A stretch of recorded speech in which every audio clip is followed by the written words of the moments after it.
So this is gonna be kind of not particularly happy, but it's certainly gonna be interesting. This is a interrogation of the infamous NYC serial killer gives full confession in a shocking interrogation. Let's check it out. Do you have a number in your head that you think?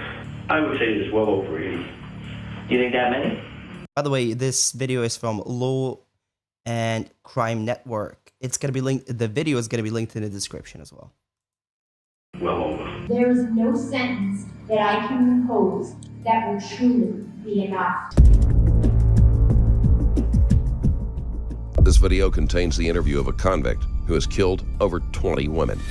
Richard Cottingham murdered at least 18 young women and girls in New York and New Jersey between 1967 and 1980. He was nicknamed the New York Ripper, the Torso Killer, and the Times Square Killer since he was convicted of 3 murders that occurred there that included mutilation. It wasn't until 1981 and 1982 that the police began to link him to any of the crimes. His victims were widespread, and he was careful not to kill or dispose of any of them in exactly the same way.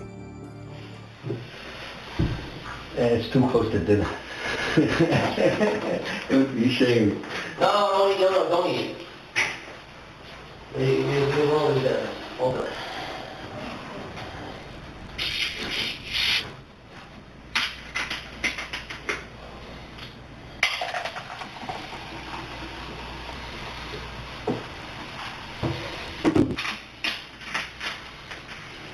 Okay, what the fuck?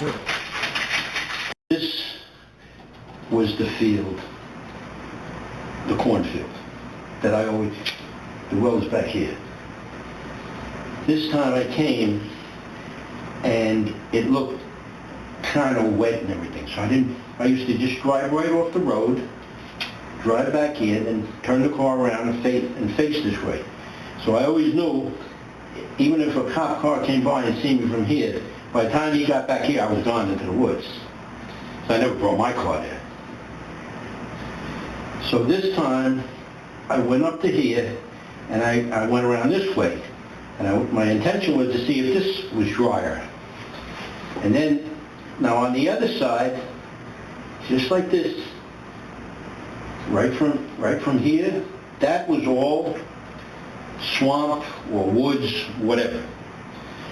So this time I went, now the 3 houses I'm talking about are here, here, and here. So I pulled the car up this way. And I went in, I said, let me try over here, maybe I'll find a new spot. Cottingham is able to give a detailed account of his movements, even years later. This was possible because he had a routine and planned his actions carefully. And when I went in about 40 or 50 feet, the car stopped. I got stuck in the mud. Mm-hmm. So we stayed there about 10, 15 minutes. I was talking, I was trying to decide what to do. The cop car came up this way. And then he went by, and then I seen him back up. So I knew he spotted the car in there. So I got out of the car with her, and I ran into the woods. I didn't even know where I was going. Now there was dogs in these houses started barking, either from me or the cop car or whatever. So that's what triggered. So now I said, let me go over that way. So I stopped here, and she started screaming. She heard the cop car, and she's screaming. The cops were there, they couldn't see where the screaming was coming from. They were by the empty car. But we were now 40 or 50 feet into the woods. The empty car is the victim's car. The car was? I have no idea. Okay. It was a regular, I mean, it wasn't steady, that I know, but... Now, tell me about the well. How did you ever first find the well?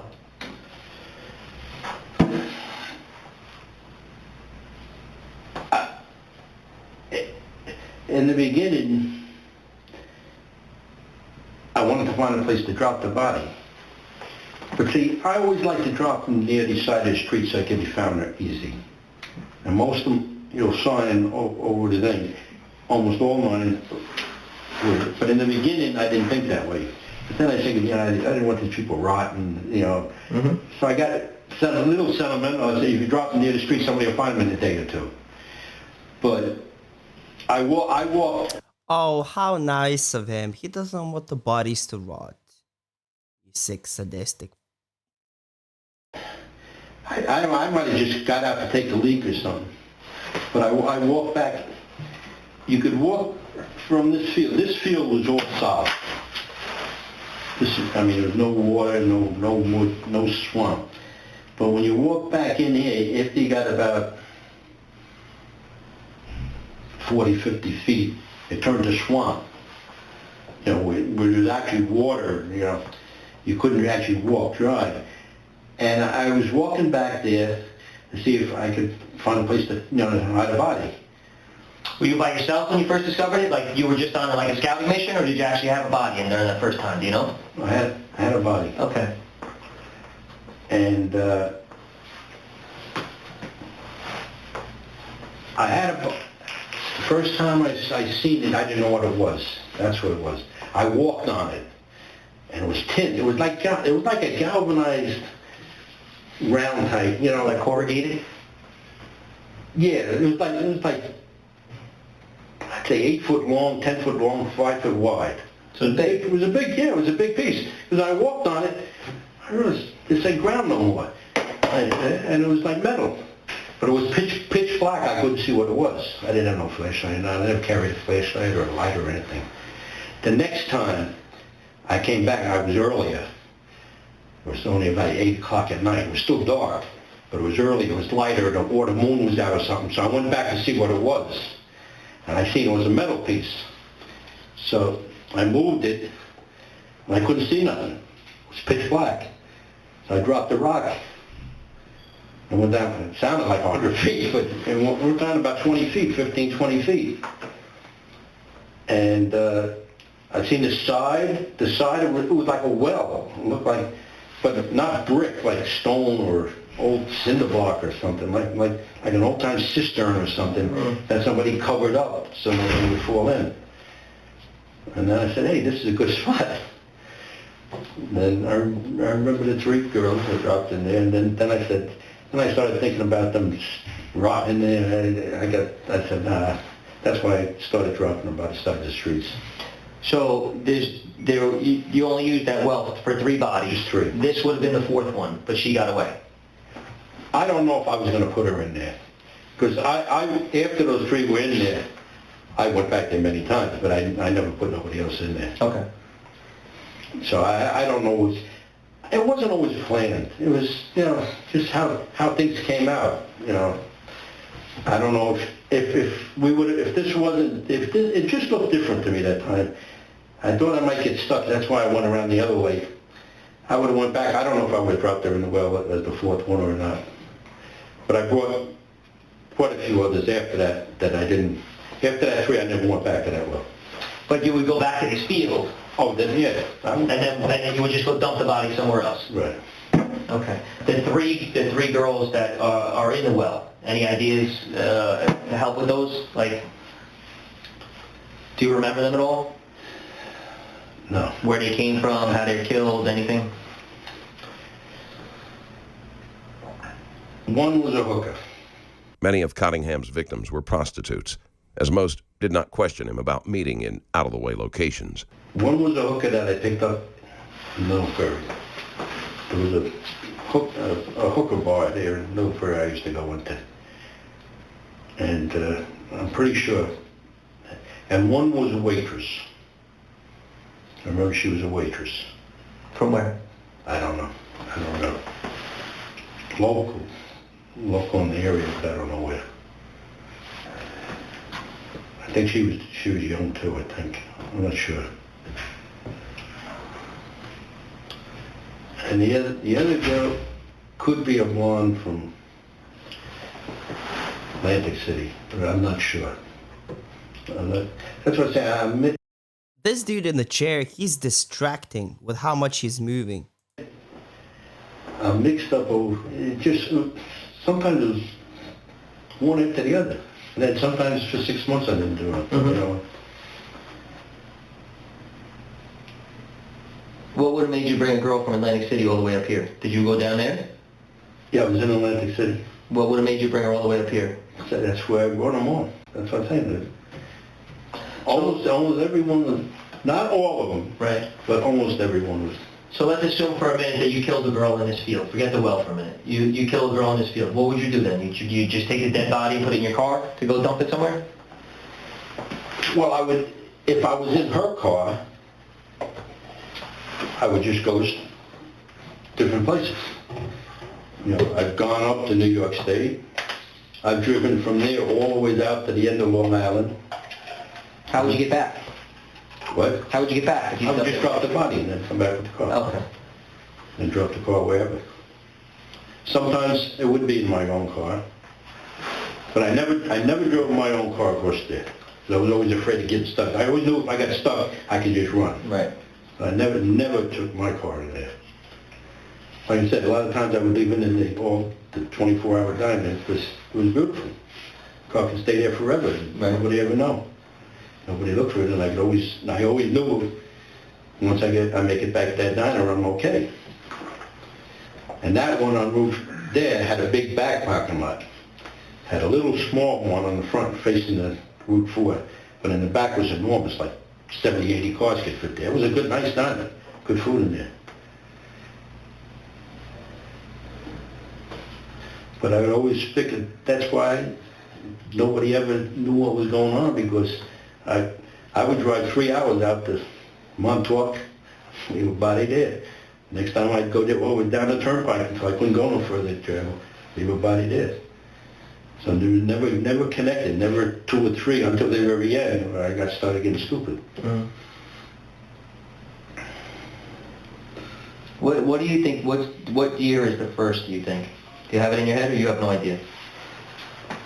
Well, I can knock it down to 1 or 2 years. What do you think? How far back? 67. 60, maybe the end of 66, 67.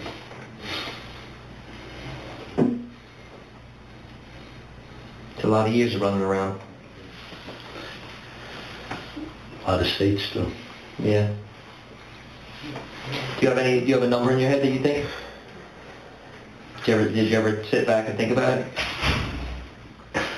It's sad to say I couldn't count that high. They start to get jumbled. I would say it's well over 80. You think that many? Well over.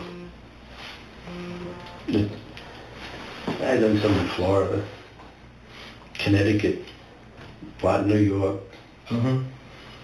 Pennsylvania, New Jersey, Baltimore. Any place within driving distance that was not connected to me, I would try. My whole thing was not to make a pattern, which I never did.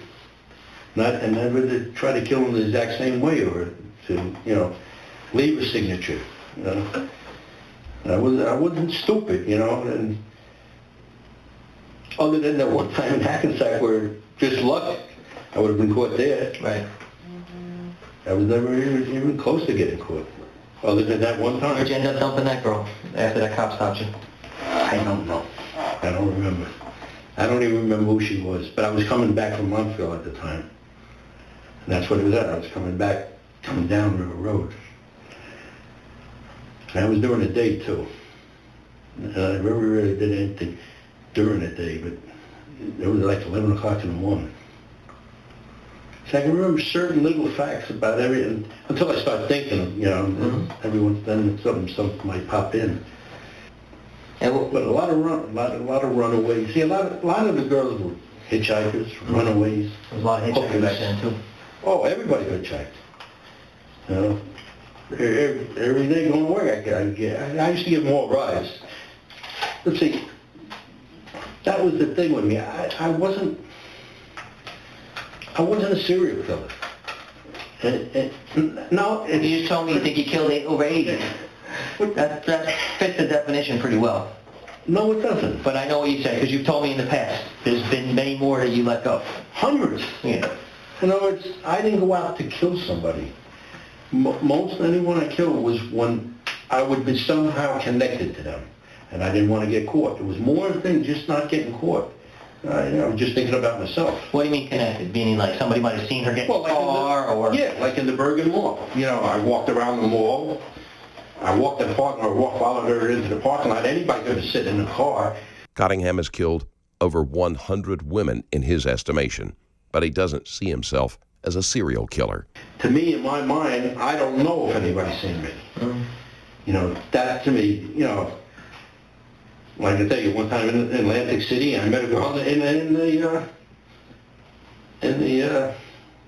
in resorts. She went with me, and I brought her back up here. In my mind, hey, I could be on a camera down there or whatever.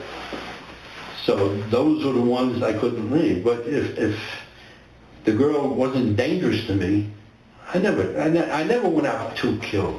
That's why I said I'm not really like a standard serial killer. I didn't get no enjoyment out of someone.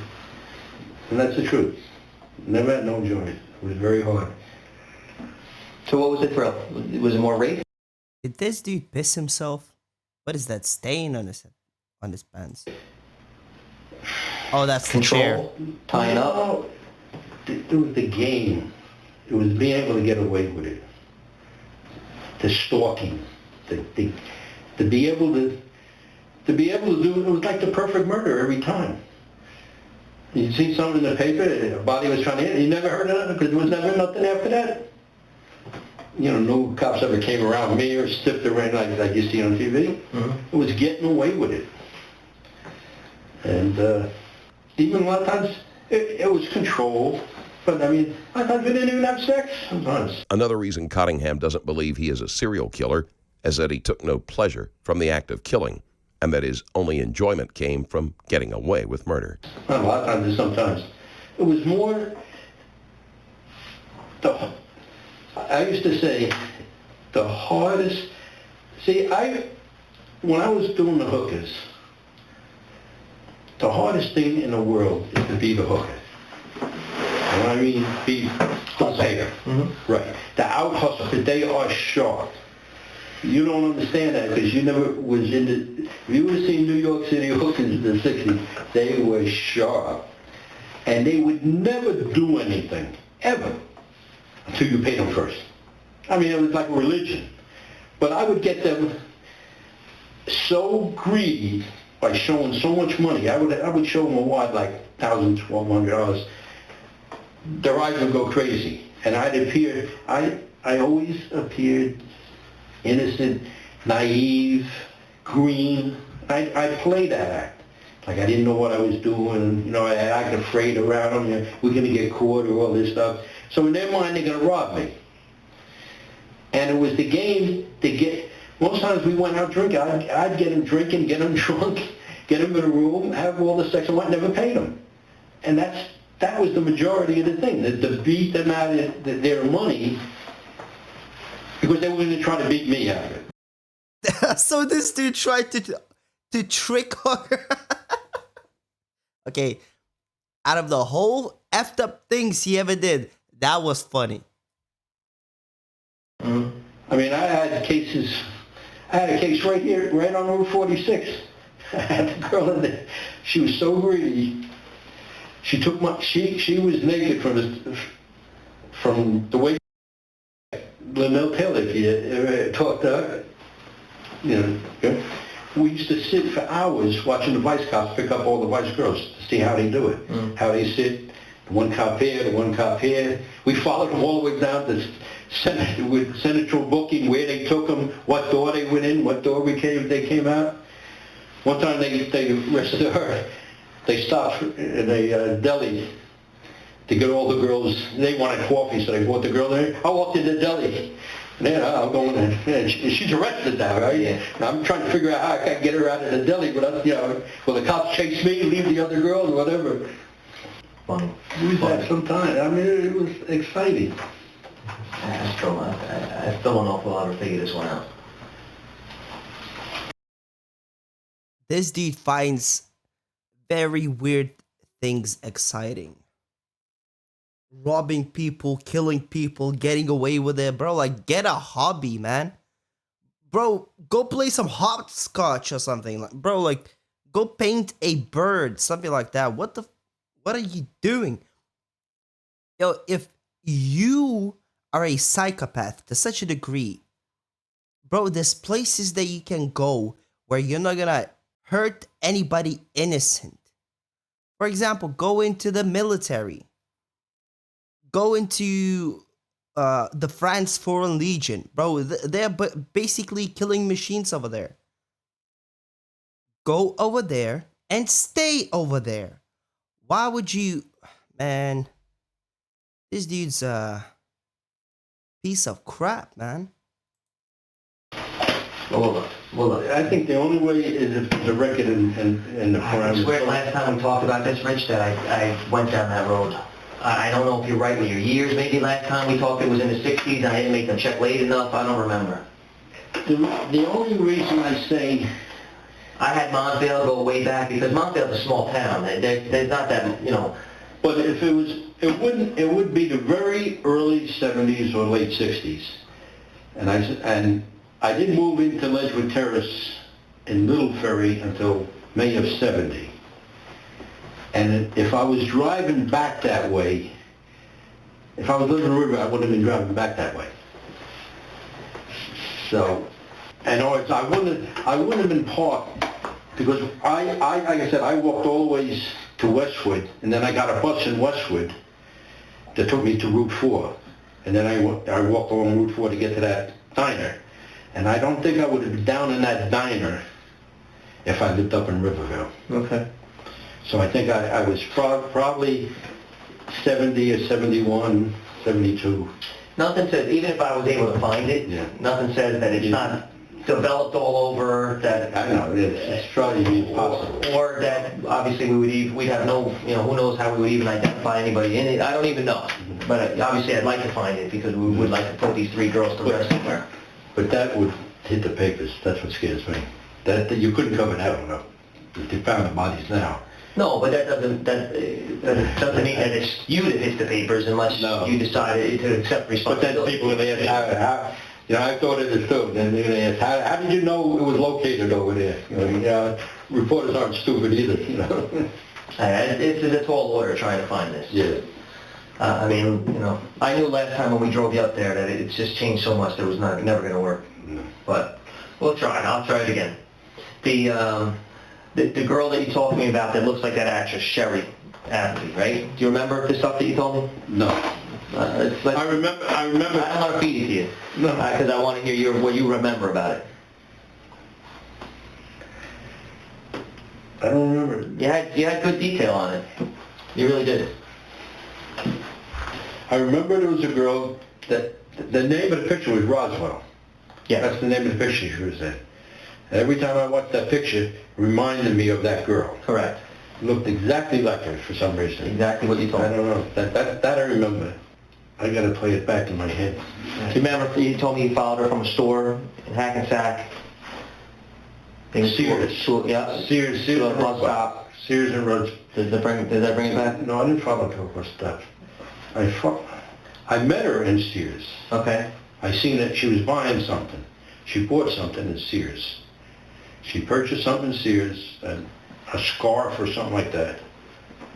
What's crazy is how this dude is talking about this stuff as so nonchalantly, as if he's not the piece of shit in this situation, as if he's not the absolute, the scum of the earth. Bro, this dude killed so many innocent people, man. How about you, instead of going for the hookers, you actually go for the pimps? Go for the pimps. And that point, I'm gonna hold my hands back and say, hey, what you did was a crime, and it was also evil, but I can see where you logically went through. Now his logical conclusion is, I did it not for the pleasure of killing, but for the pleasure of getting away with it. Like, bro, that doesn't make it better. That doesn't make it better. Somebody who kills for the pleasure of killing and somebody who kills for the pleasure of getting away with it, it's irrelevant why are you receiving the pleasure. It's relevant what you did. And your actions were the same of a serial killer. That means you're a piece of garbage. And I followed her out of the store. And she walked down Main Street towards the movie theaters down there.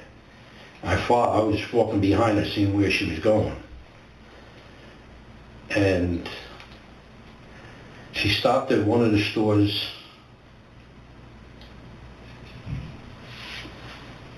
either right before the movies or right after the movies. I was looking in the window, and I went up next to her and I started talking to her. And I was trying to get her to go to, if she wanted to go to a movie. And she said no, she had to be home by 10 o'clock or something like that. So I'm trying to figure out how could... Cottingham sought out victims at every opportunity.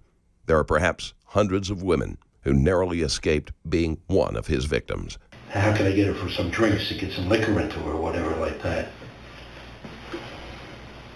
That was right by the movie theaters. How did you get it?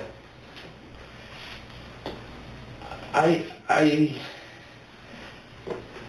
told her, I asked her, I got her to agree to go for one drink.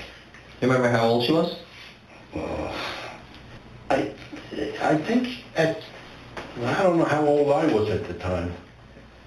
I don't know what year it was, but I think she was pretty close to my age.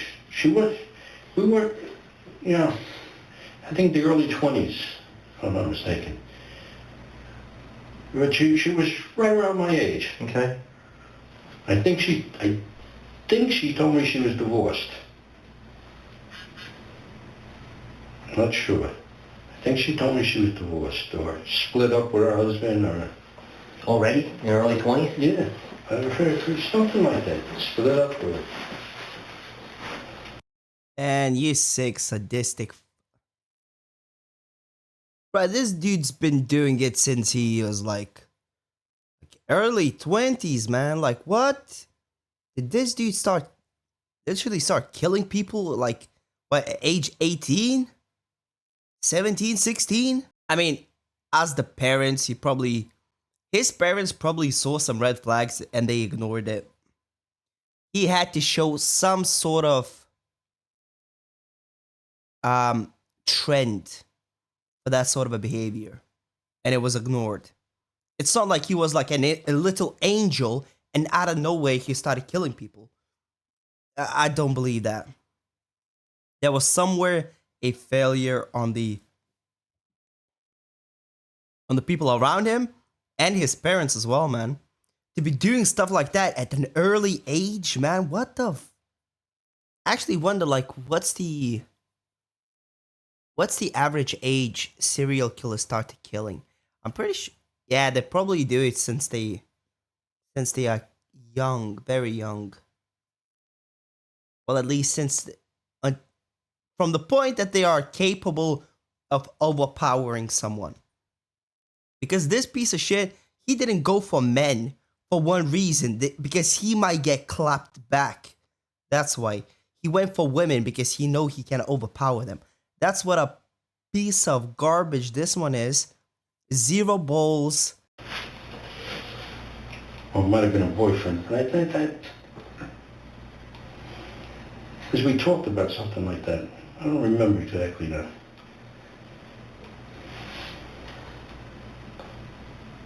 And where'd you end up going?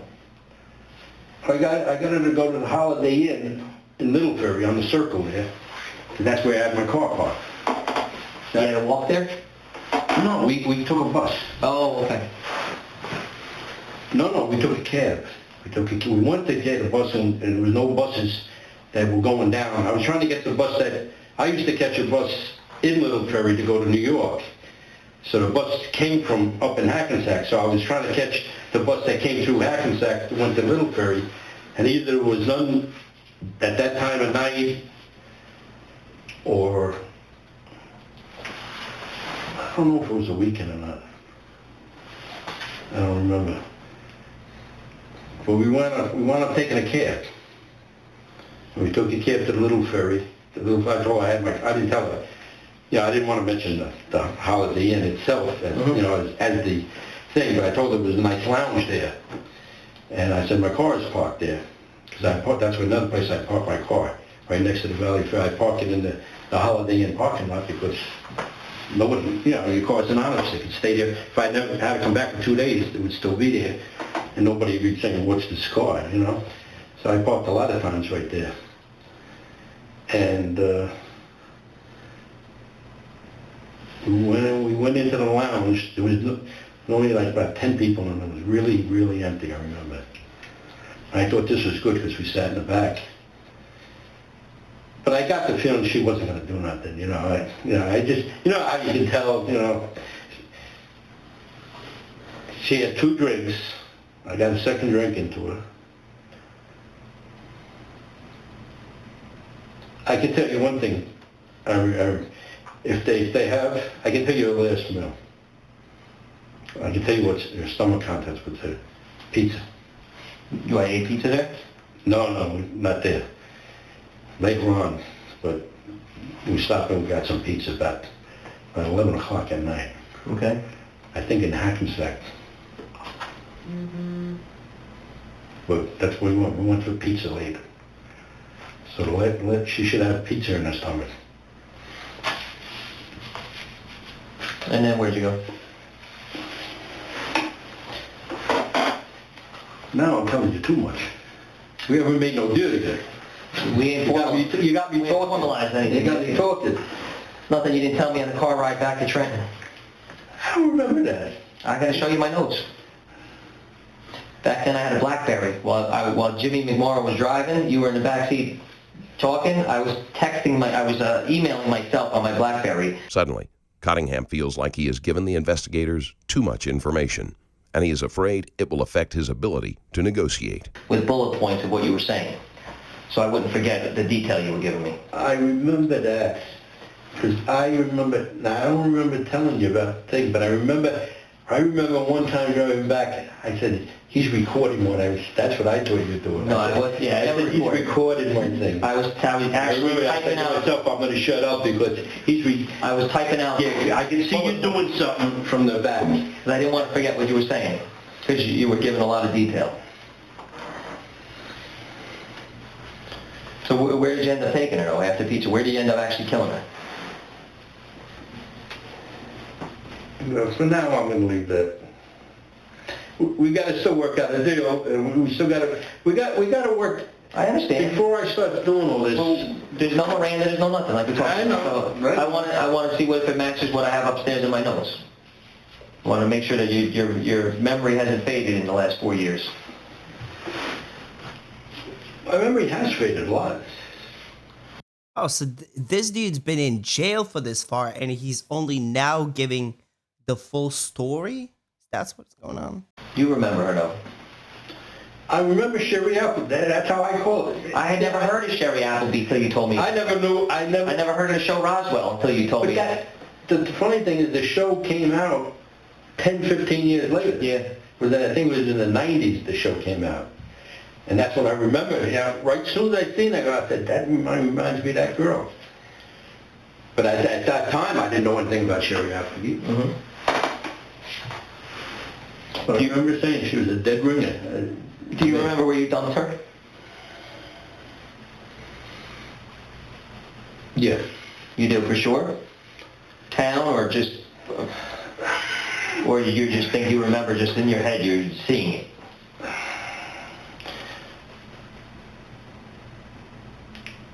You gotta remember, everything was so different back then. I know. You know, it was even in Little Ferry and Lodi, it was all woods. I mean, at night there was no lights.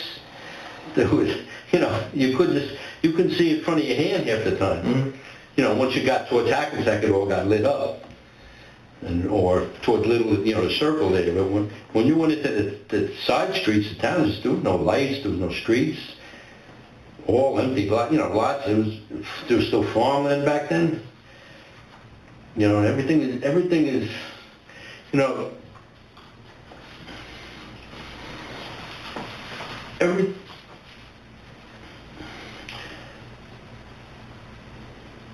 boundaries of different towns would blend in one into the other. You know, back then you didn't know when you went into the next town. If you didn't see the little sign entering Paramus or entering Saddlebrook or entering Little Ferry or whatever, you didn't know you were in another town.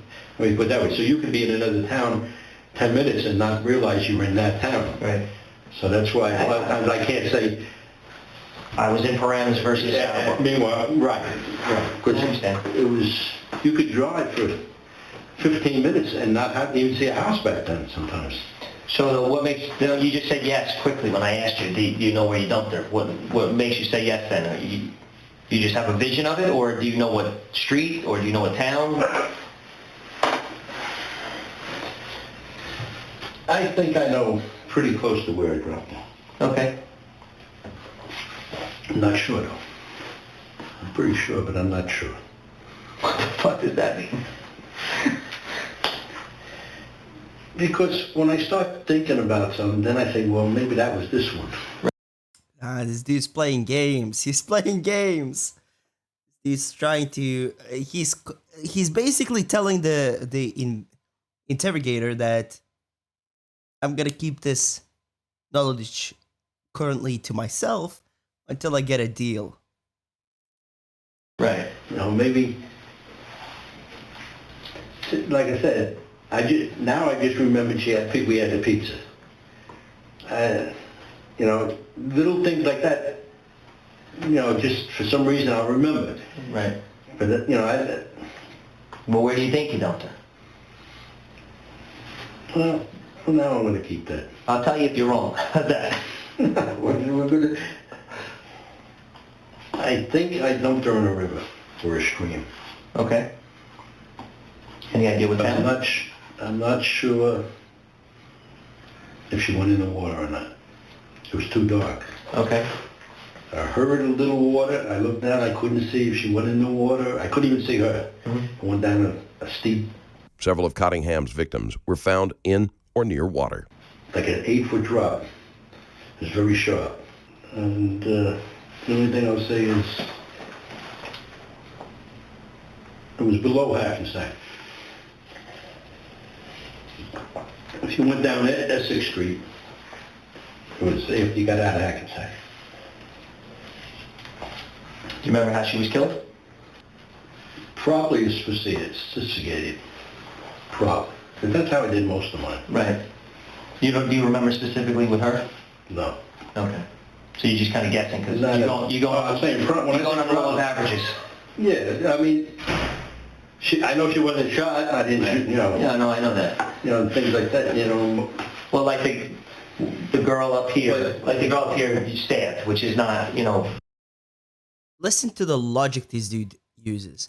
I'm not a serial killer, but I'm gonna inflict the most painful death, the most discomforting death they can, by choking the individual out or stabbing them to death. What? Not your. That was very unique, and that's only because I panicked. I didn't intend to. And it was a steak knife. It was a steak knife, and the knife broke. That's another fact. If you find the incident, you'll see. Okay. Then it wasn't a regular knife like a guy. It was a steak knife from one of the places we stopped at. That took the steak knife. If I told you that girl, the girl that I'm thinking of, was stabbed, not to death, but stabbed one time, does that bring back any memory?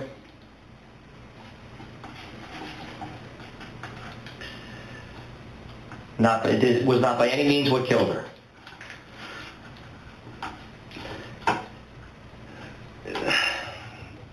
See, possibly. See, I used to always fuck around with a knife with them. You know, that's why I always put the little marks on them. And sometimes I'd stab never stab them like, but just puncture them sometimes. So that could be possible, but it wouldn't have been like a 5-inch stab wound or anything like that. I would remember that.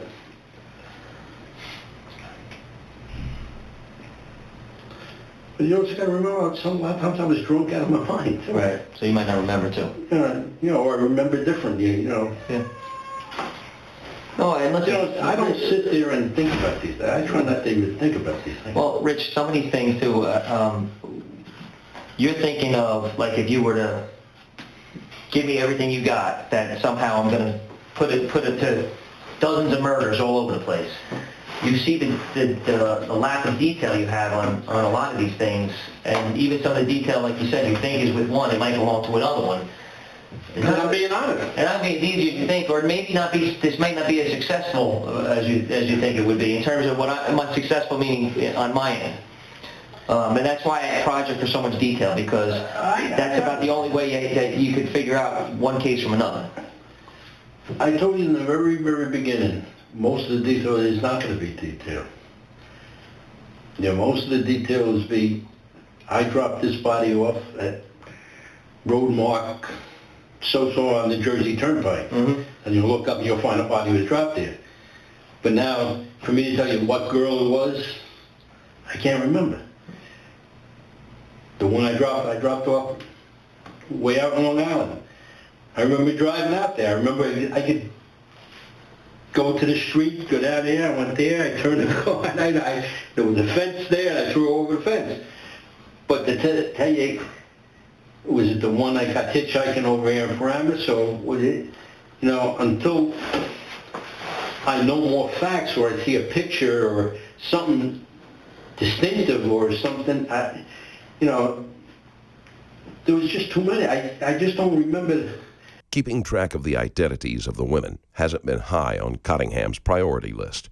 It's entirely possible that he didn't even know the names of some of them. He killed several in most locations, which would also make it harder to keep the individual details straight. I can tell you how I always did these things, but, see, you might think the number I threw out, 80, is being a lot. But for every one that I killed, I had done this to 30 other girls. For every one, hundreds. I was out there every night, like an animal. And most, like I said, I didn't kill and everything. So I have those pictures in my mind too. I'll remember funny things and this. And I say, oh no, she's still there. She's still walking around or whatever. Like Linnell, Linnell was with me for like 3 months. Yeah.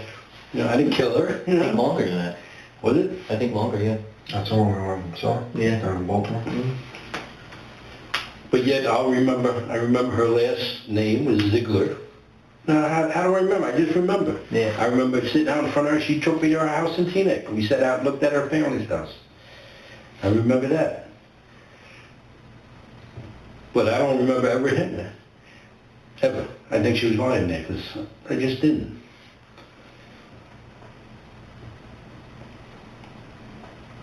And then you got to remember, I had regular girlfriends. I was juggling a girlfriend here, my wife here, girlfriend here, Linnell was here. I'd go from one to, it was a comedy. I'd leave work at 11, I'd go up and I'd pick Jean Connolly up at Montefiore Hospital. I'd take her down to one of the bars, Flanagan's or something. We'd spend till 2 o'clock, take her back and then go over to Barbara Lucas's house. Spend an hour or two there, then I'd drop by Linnell, and then I'd go home, and I'd be home by 5:30. And this was a constant thing. And before all that, I'd go out scouting the hooker, all the strolls and everything, and if something popped up there, then it was a bigger chance. What made you on certain nights, say, go see your girlfriend versus end up going out and looking to rape somebody? Was there anything that triggered it? Like, what made you want to hunt on a certain night? I didn't ever say I'm going to go out and rape somebody. I very rarely raped anybody. Well, what made you, like, let's say, what would make you go scout looking for to hurt a girl? Versus, is there anything that happened during the day? Like, is there something you can look back on and go, you know what? Are you trying to be a psychologist? I'm just interested. I'm actually intrigued. Because when you brought up the girlfriends you had and the things that kept you busy, it was like, what then did you end up being, what happened like on a certain day versus that would make you be like, I want to do this tonight versus I'm going to go by Barbara Lucas' house or I'm going to go over here? I was an animal. So you can't point to some particular thing that was like on the days that I did this, I would get mad at somebody or I'd be... No, nothing like that. I went scouting hookers every day, 7 days a week, 10 years, 15 years, every day. I don't know why, in any sort of a way, that I thought that this dude would have at least the decency to not cheat. For some reason, that was in my mind, but clearly I was wrong. This dude's embodiment of degeneracy. Hey, if I went to pick up my car, that's how I met her now. I went to pick up my car, had it on 9th Avenue and 42nd Street, and she was right in Times Square. And I just walked there, I talked to her, and I got her to come back and wait outside my job until I got off work. Things just like that, you know. But I was always looking for an opportunity, or, like, that's what I'm saying, it was so, I just had the knack I could pick up women. I don't know what it was. I'm not a great looking guy, or I don't know what it was, but I could walk a block. I could see a girl walking down a block, and within the block, know if I could get her into a motel room or something. You know, I'd go out for Baskin Robbins and pick up a girl just right on the street between my job and Baskin Robbins, which is only 2 blocks, and have her come sit in my car and wait for me 3-4 hours until I got off work. And then, you know, things would happen. But every time when I got off work at 11 o'clock, I'd go, one of the strolls was pretty close to my work, and I'd always go down there.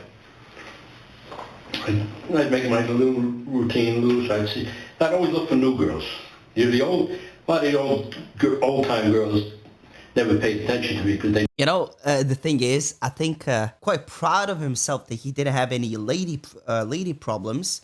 He was really good with women, getting them into bed. Thing is, you know what it is? It's the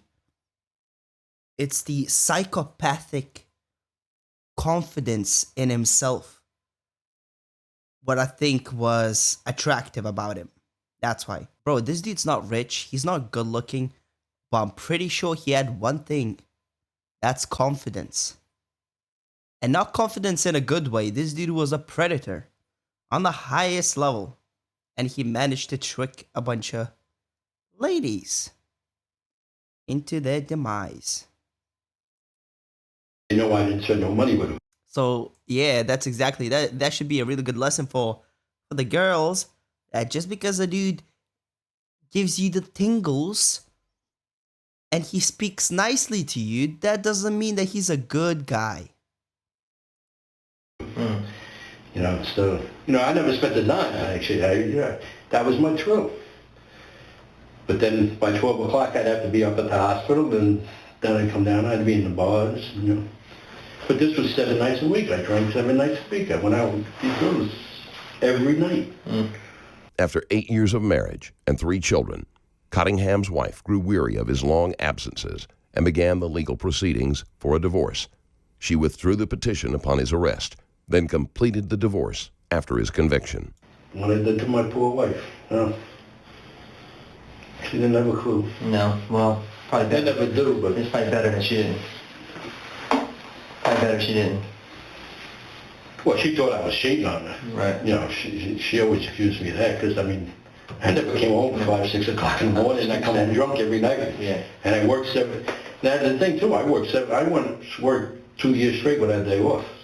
Christmas, I was making so much, that's why I always had money. I was making so much money. I started working $57 a week there, and my first year, I made over $7,000. It was like $5,000 in overtime and $2,000 regular pay. We didn't even have to ask for overtime. We just sign your name on any shift you wanted to work. 7 days a week, the machines never stopped. That's great. But if I never worked shift work, I would have never gotten in trouble. I was getting off work at 11 o'clock. When I first got married, I'd go home. You know, my wife, she worked, so she's asleep already. I'd sit there and do it alone. So I started going out to the bar and started partying. And what happens in New York, everything opens up at midnight. When did you start working it? Working where? In New York. That was what year? 64. Oh, that early? Yeah. You were driving or taking the bus? How were you in?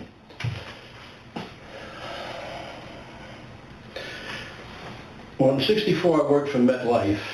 I was driving it. I must have been 17. 64, 46, 56, 17, yeah.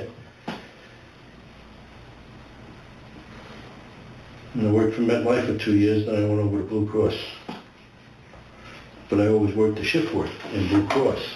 Cottingham is more apologetic for speaking badly about one of his victims than he is about killing her. And when you get out of work at 11 o'clock in New York City, All the nurses from all the hospitals get off work at the same time, and all the cops get off work and the firemen. So the bars are empty at 10 o'clock and 11 to 12 o'clock. They just fill up. 200 people come in. Now I can stay out all night, so that was one of the reasons I could pick up these broads. I could stay and drink all night long, and I had money to spend. Mm-hmm. You sleep during the day like you do now. Yeah, yeah. Well, I never needed money. I'd go home at 5 o'clock, 5:30, and by 7 I was up. I never needed that much sleep. I wasn't a guy that needed. I never slept 8 hours. I don't think in my life. Now I don't sleep more than an hour at a time. I sleep 5 or 6 times. But the city is, you know. If I didn't work shifts, I would have never. I don't think I would have ever done anything. And the drinking didn't help. No, I don't blame anything on the drinking, but... No, listen, you obviously, you had it in you. There was... Well, if I was the type like you, I'm only assuming, I don't know how you drink, but a normal person where after 4 or 5 drinks I was loaded, then I couldn't have done nothing. But I can go in, I can go in and drink 15, 20 drinks and then be completely normal. I mean, go out driving around, driving all over the city. You know, I had one accident on the George Washington Turnpike, George Washington Bridge. But many nights I never know how I got home. I Actually looked up on the amount of sleep that you gotta get, and it's supposed to be like 8 hours, like normal human beings sleep 8 hours. And if you sleep less than that, if you can work on less than that, good for you, bro, but something is wrong with you. Something is very wrong with you. In my opinion, if you can go throughout your life sleeping less than 8 hours a day, if I get a single second less than 8 hours of sleep, I feel like somebody took a baseball bat to my head. If I sleep more than 8 hours, I feel like my body's about to explode because it's so it literally feels like it's about to expand. So basically, if I go to sleep at any sort of a time, I know exactly when I'm gonna wake up. It's gonna be 8 hours later. It's always 8 hours. in other words, I don't know if I took the bridge home or the tunnel. I could never remember. But I was always, I beat a ticket right here in Hackensack because I was going 95 miles an hour. The judge felt sorry for me. He says, any man that drives 95 miles an hour can't be that drunk. And I hit the thing, the person out at 1.0 right on the nose. So it could have went either way at that time. I don't know if it's lower now. But it was 1.1, it was 1.0. Yeah, it's 0.08 now. So he found me innocent. The cop went crazy. Went crazy. But I could drive. Never had an accident, you know, other than the one time. So what do you think is going to help you to put detail to some of these things? I mean, I don't want to like show you pictures, or I don't want to, you know, it's really just talking about it to me seems like detail comes back to you. I mean, you had a lot of detail on the Vogel, the Nancy Vogel one, the one that we got. Like, what made that one stick in your head so much? I tell you, because I went out with her. I hate to say it, she was a slut. And I don't want to, you know, she's dead now and everything. I mean, she was a nice woman, but she was very unhappy. She picked me up. And I went out with her about 4 or 5 times. You know, we had drinks right in the Holiday Inn there, because she used to go to the Valley Fair. And then we go over into the Valley, into the Holiday Inn. Because that place, it was anonymous. You go into that lounge, it was never full. It was always empty. And you can stay by yourself in a corner booth. But I didn't have really that. I didn't remember. I remembered basically where I dropped it. That's what I remember in most of them. Like I say, you know. See, there's also cases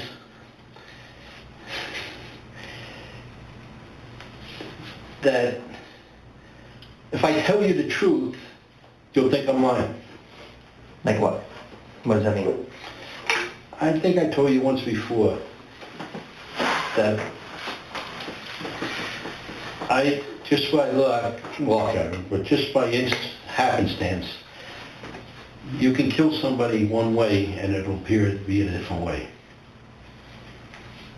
And some of the people that you will say were asphyxiated weren't asphyxiated. I never can pronounce that word. Asphyxiated. Asphyxiated. I can't say it. I don't know why. I can't say that word. Strangled, choked, whatever. Smothered. But, and if I tell you the truth how they really were killed, you're going to say full of shit. Because the death certificate is going to say a different way. Okay. So how would they be killed then? They were drowned. How? How would a drowning not look like a drowning? Because if you drop a body in the summer, in the heat, all the water must evaporate from the body if the body's not found right away. So now there's no water in the lungs or anything anymore. And the only reason I read it, some reports in the paper a couple of times, this girl was sophisticated, and I didn't know. And they didn't realize they were drowned.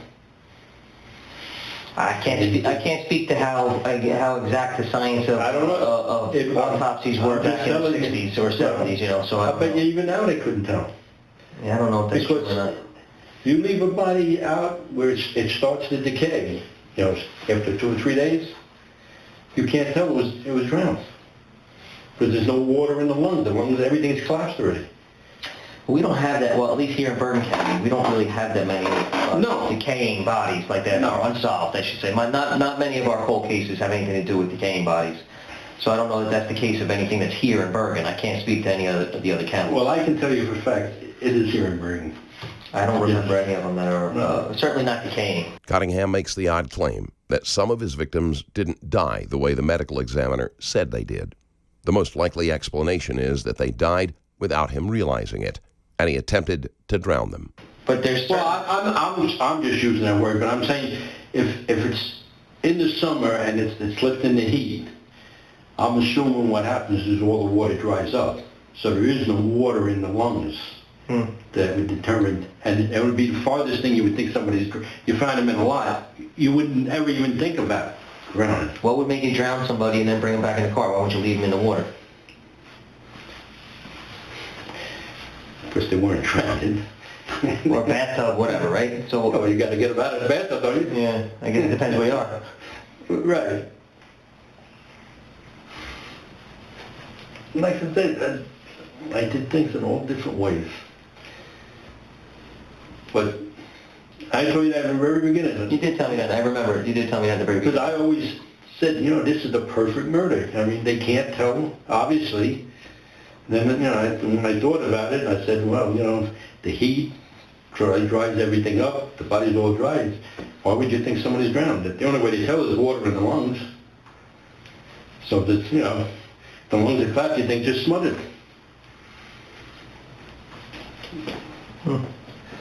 And there are cases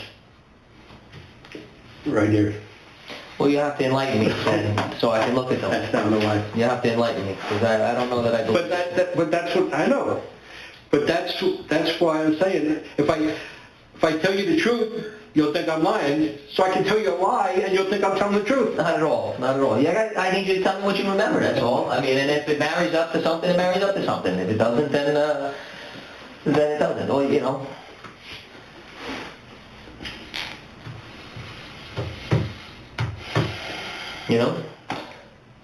So what do you think? When you keep saying when we come to an agreement, what is it in the agreement? What does that mean? Tell me what that means in your mind.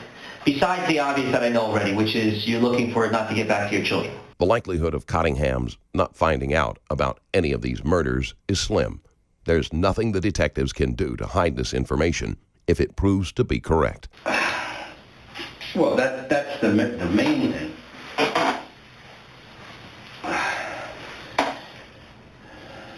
But we got to talk about what I'm going to get out of it.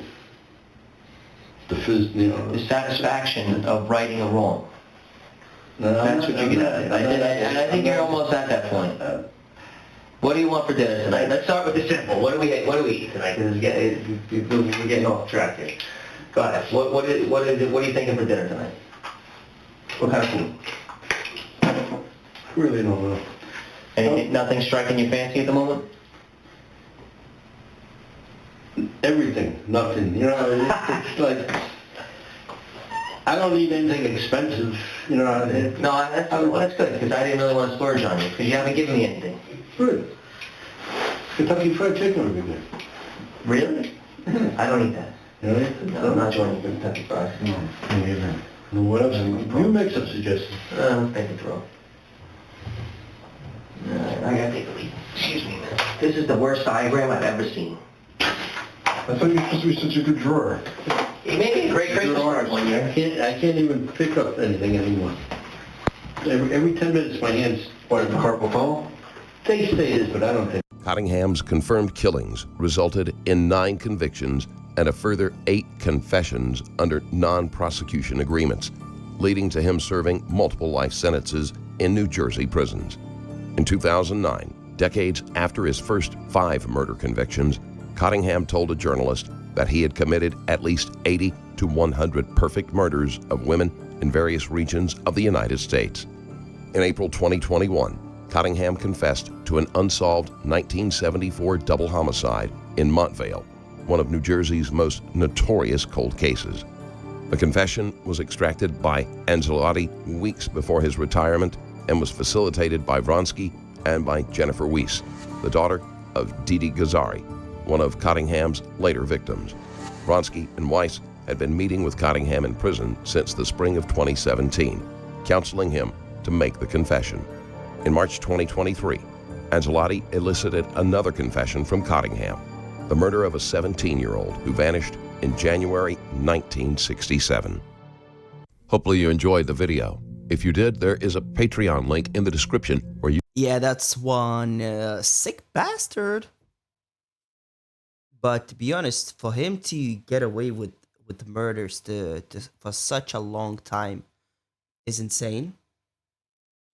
Well, I guess he kind of succeeded at his quest, but yeah, man, that's sad. That's sad. Like 17-year-old. You haven't even lived your life, and now you lost it because some idiot wants to play games. That's the most annoying thing about like these murderers. Like they don't think past their own fucking nose. Well, of course, like you can't really expect much from an insane person. Thank God this dude's gonna rot for for his children. Man, I feel sorry for them. For his children, for his ex-wife. That is sad state of affairs. Either ways, let me know what you think about the NYC serial killer confession in the comments. And thanks for watching, guys. Please like, comment, subscribe. See you in the next one. Bye.